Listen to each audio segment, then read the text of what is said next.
நகர்ப்புற ஜல்ஜீவன் இயக்கத்தின் கீழ் முதல் ஆய்வுப் பணி மதுரை உட்பட 10 நகரங்களில் மேற்கொள்ளப்பட உள்ளது.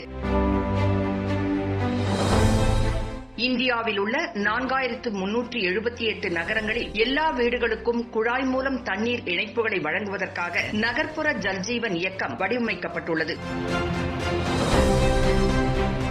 500 அம்ருத் நகரங்களில் கழிவுநீர் மேலாண்மை வசதியை உருவாக்கி தண்ணீர் பாதுகாப்பை உறுதி செய்வது குடிநீர் ஆய்வு மாதிரி திட்டத்தின் முக்கிய நோக்கமாகும். நகரங்களில் விநியோகிக்கப்படும் தண்ணீரின் அளவை மதிப்பிடவும், கழிவுநீர் மறுசுழற்சி, நீர்நிலைகளை வரைபடமிடுதல் போன்றவற்றிற்காகவும் இந்த ஆய்வு மேற்கொள்ளப்படும் என்று திட்டத்தை தொடக்கி வைத்த மத்திய வீட்டு வசதி நகர்ப்புற விவகாரங்கள் அமைச்சகத்தின் செயலாளர் துர்கா சங்கர் மிஸ்ரா தெரிவித்தார். முதற்கட்டமாக மதுரை, ஆக்ரா, பத்லாப்பூர், புவனேஸ்வர், சுரு, கொச்சி, பாட்டியாலா, ரோட்டக், சூரத், தும்கூர் ஆகிய 10 நகரங்களில் குடிநீர் ஆய்வு மாதிரி திட்டத்தை மேற்கொள்ள அமைச்சகம் முடிவு செய்துள்ளது. திட்ட முடிவு அடிப்படையில் அனைத்து அம்ருத் நகரங்களுக்கும் இந்த திட்டம் விரிவுபடுத்தப்படும். இவற்றை கருத்தில் கொண்டு 20:40:40 என்ற அடிப்படையில் 3 பகுதிகளாக இந்த திட்டத்திற்கான நிதியை அரசு வழங்கும். செயல்பாடுகளின் பலன்களை பொறுத்து 3வது தவணைத் தொகை விடுவிக்கப்படும் என கூறப்பட்டுள்ளது.